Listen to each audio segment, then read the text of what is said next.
Good morning, everyone. This is Christian Duque, MD Noble, weekly episode 27, brought to you courtesy of IronMagLabs.com, your go-to source for all your bodybuilding and fitness supplements. Today is Wednesday, December the 20th. My gosh, we have got so much to talk about. Even though this is the lull time, you know what I mean?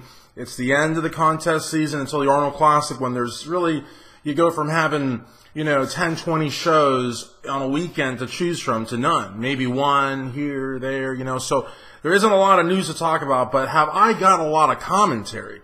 Well, actually, let's get it started right. Let's get it started right here. I got my coffee. Excuse me.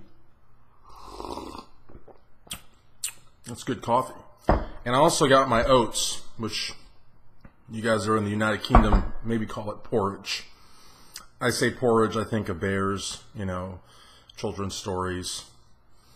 I don't know. Porridge doesn't sound quite as cool as oatmeal.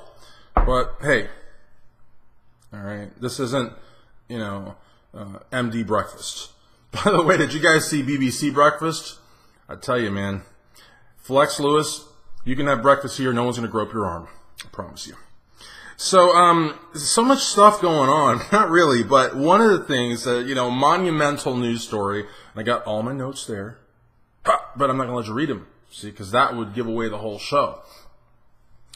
Jason Genova, Lord Vader, PJ Braun, Blackstone Labs have reunited, which is awesome, and Jason went down there and asked him if he could, have a drone, which is not like a normal request, but it was good seeing them. I like PJ a lot. I did a great interview with him at Busybody East, I think it was, or West, I don't know, but it was Busybody, and it was a great interview, and I didn't say this, I don't know if I said this, but he gave me a ride to a coffee shop because I had to do this, MD. I had to do my show and I had to send it in and I had to get it out.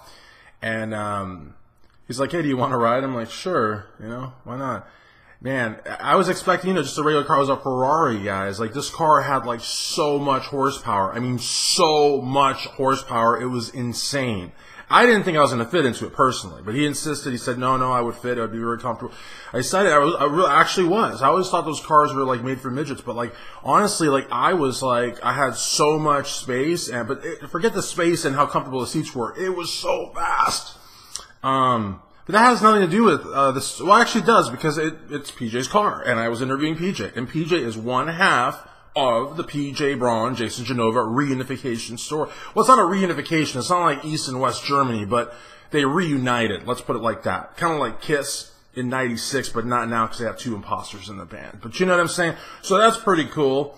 Also, Boston Lloyd, who I refuse to call Big Daddy B, but Boston Lloyd was up there at the Bayshore Athletic Club, and he got quite a workout from Muscular Development's online editor-in-chief, Ron Harris, and Chris, the trusted workout partner extraordinaire, tatted up, probably has, several home payments, like homes worth of tats on there. I've always wanted to get tattoos, always, and my biggest concern with tattoos and why I never got them was because people that I knew back in the day that had a lot of tats told me there's two things that you need to absolutely be sure of whenever you get tattoos.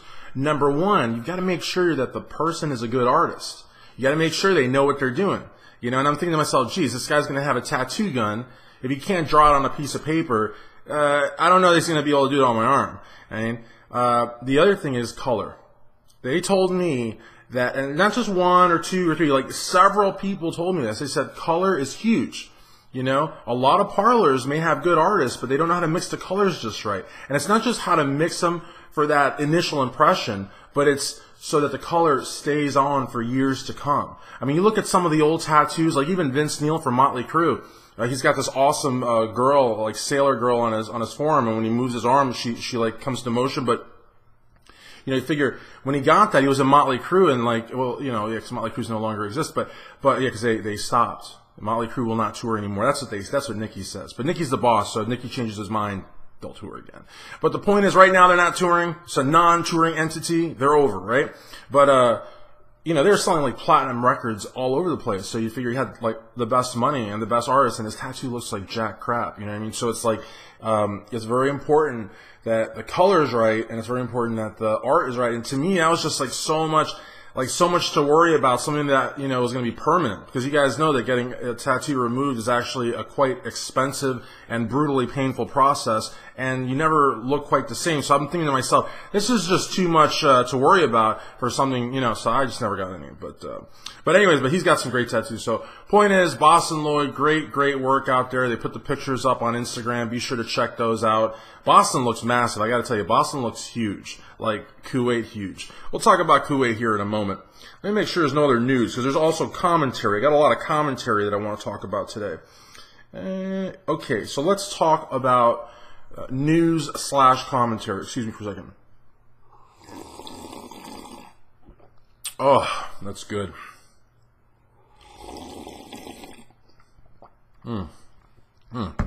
Little story here. This is a Prairie Knights mug. I got that when I went to protest the pipeline up there in North Dakota. And I'm just going to have a quick spoonful of oatmeal here, just because.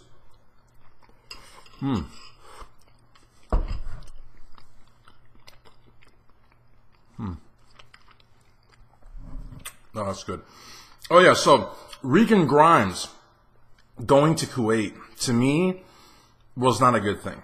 Now, I'm not here, you know, saying anything bad about Kuwait or Oxygen Gym, because I think Badr Budai, I think all those folks are great. I think Badr is like an innovator. I'm be honest with you, because this is no bull. So I got to be honest with you. I'm not really sure, other than the fact that the folks that go there get to live the bodybuilding lifestyle like the guys in the 70s did, or like we want to believe the guys in the 70s lived it, because in all honesty, who knows how they lived. But the romance of it, you know, just training, eating, being around a culture that celebrates the sport, that recognizes the sport, that celebrates the achievements, you know, that kind of romantic kind of, you know, sort of fantasy world of bodybuilding, you know, that we don't have here. That in Sweden, like, for example, from what I heard some years ago, you get arrested for looking like a bodybuilder. You know? So, like, going to a place where bodybuilding is it, like, you know, like football or baseball or basketball or hockey is here in the United States, or NASCAR. NASCAR is a sport. Then I think maybe that could be conducive to, I guess, you know, putting on muscle. Some people say the creatine, you know, and the arginine and the dopamine is better there. You know what I mean? Because they have better turkeys and they have fatter chickens. I don't know. But anyways, let me get back to what we're trying to talk about here, which is Regan Grimes. One of the things, or the greatest thing about Regan that I loved, is that he had an aesthetic, pleasing, balanced physique.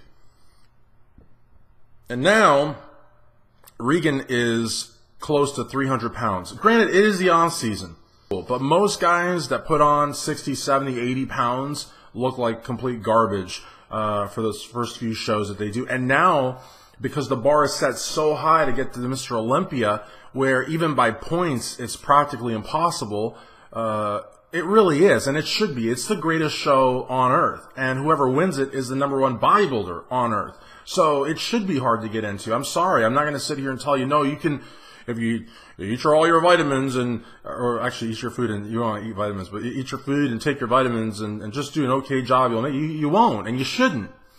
So now, really, any show that an athlete does, any show that an IFBB Pro League athlete does, has to be a win, or has to be a top 3, and so what I'm saying with that is like putting on all this weight, you take a huge gamble when the season starts that you're not going to be able to dial it in like you used to. I don't know. I don't like the fact that he's that big. So what else do we got to talk about here? Oh, the Al Q Gurley interview on Roundline Report. That was stellar. I interviewed Al Q in June down in Boynton Beach. And I remember the day like it was yesterday. It was raining torrentially. And we were going to meet outside of Starbucks and do it there, but we couldn't because the rain was coming down so hard. And it was a covered plaza, but still... and I mean covered by awnings. It was really, really bad. And we found this really cool, it was like a sort of a British-Irish authentic tavern type. And they let us go into the back room there, you know, like there was a back dining room that wasn't being used. And we told them we were doing an interview, and they were so gracious. It's super nice. And that interview, I think, was something like 30 or 40 minutes long. But we actually sat there and talked for about 3 hours. It was really, really cool. So... I think Ron did a fantastic interview. And a lot of the things that Al Q and I talked about are not things that could be put onto an interview. I mean, they're, so even things that happened years ago with, that involved certain situations, involved, whatever. Some of those things, and that's, I guess, again, what being an industry insider is all about. A lot of the things that we hear, yes, we hear, we see, unfortunately, guys, are not meant for all of you to see and hear. And it's the same thing with politics. You know what I mean? Like, there's things that our elected officials know that we will never know. It's just how it works. You know what I mean? But when you can get a great interview like I had, that's awesome. And I want to say that Ron's interview stands up to my interview and is probably better than my interview. Because honestly, like, I really enjoyed it. I've watched it not once, not twice. I've watched it 3 times. Real deal. All right. So, oh yeah. Oh man, I really didn't want to talk about this guy. I don't even know his name, but it's the kid with this. They say it's synthol. To me, synthol is site enhancement oil. It's something that, bodybuilders use. It's something that people that can still have control of their muscles use, that still have aesthetics use, that still, look, within the realm of what's attainable. What these kids are doing, I mean, what this kid in particular did was he put so much of this concoction that his arm literally had to be worked on. He basically had, it looks like he doesn't have a bicep now. It looks like he's got a stick for an arm. He had to have this drained because, the arm was turning purplish blue. And he just kept putting more and more and more in because he wanted to have 27-inch guns. 27-inch guns. And even the Guinness Book of World Records is no longer, looking at these folks and saying, okay, well, this is an accurate bicep or tricep or full arm measurement. They're looking at them as, freaks. In other words, even if this kid would have hit 27, 28 inches, he would not have been recognized by Guinness Book of World Records or any, reputable, record-holding organization. No federation would let him get on a stage and compete. But again, I don't know what country this kid is from. If I had to guess, I'd say Eastern Europe. But then you look at the guys in Brazil, and there's a guy now that dances, to Spanish music, and he comes on there. He's on my strength. If you're gonna strength addicts on Instagram, who's there? He's like, I think he like dances or something, but he's fully clothed. I'm pretty sure. It's really bizarre. It's got like 600 views. All right, guys. So I will see you guys next week. MD Noble Weekly. Let's see if you can get the right episode. If today is 27, then next week is 28.